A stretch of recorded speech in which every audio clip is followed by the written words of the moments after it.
आदरणीय मोदी जी पूरी ईमानदारी से एवरेज 18 घंटा काम करते हैं और उनकी नीयत अच्छी है। उनके राजनीतिक नेतृत्व से पूरा देश गौरवान्वित है, पूरे विश्व में भारत का सम्मान बढ़ा है और उनकी नीतियां वोट बैंक बनाने वाली कम, देश बनाने वाली ज्यादा है। तो मोदी जी के अच्छे कामों के बारे में अभी एक देश में वातावरण बन रहा है।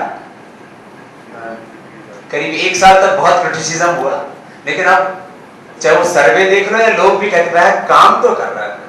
और भ्रष्टाचार के 1-2 कोई मामले छोड़ दीजिए जिसमें कोई भी बड़ा परिवार हो या पार्टी हो, 1-2 आदमी तो ऐसे आएगा जिसको आपको हटाना पड़ेगा। एक बात के यदि 2-3 बेटे हैं, उनमें भी किसी बेटे से कोई गलती हो जाती है, तो इतने बड़े राजनीतिक पार्टी में कुछ लोगों के ऊपर जरूर कोई छोटा छींटे लगे हैं, तो उनको उन्होंने हटाया। तो करप्शन के ऊपर उन्होंने 0 टॉलरेंस दिखाया और कोई बड़ा करप्शन होने नहीं दिया। ये बहुत बड़ी बात है। नहीं तो हर रोज कोई 1000, 2000, 10,000 करोड़ के घोटाले तो छोटे लगने लगे थे, लाखों करोड़ के घोटाले होने लगे थे। हाँ, काले धन के मुद्दे पर जरूर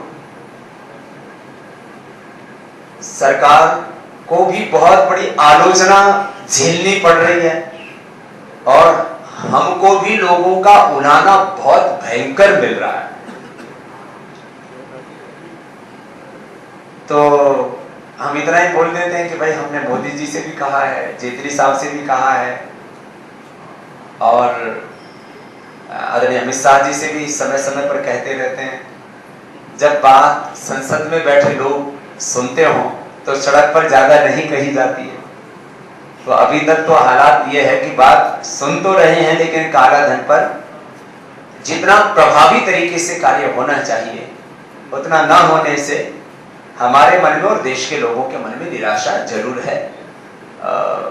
और एक पिछले साल के बजट में कमी रह गई थी, वो किसानों के बारे में उसको प्राथमिकता ज्यादा नहीं दी गई थी। इस बार वाले बजट में उसकी भी पूर्ति की कि अब एक बैलेंस बजट जिसमें देश के अन्नदाता से लेकर के और सबके बारे में सोचा गया। तो इन कामों के लिए आदरणीय मोदी जी और जेटली जी की प्रशंसा भी होनी चाहिए। कुछ काम बाकी रह गए हैं, उसके लिए ऐसे मुखर स्वर उठने चाहिए जैसे आपने उठाया है।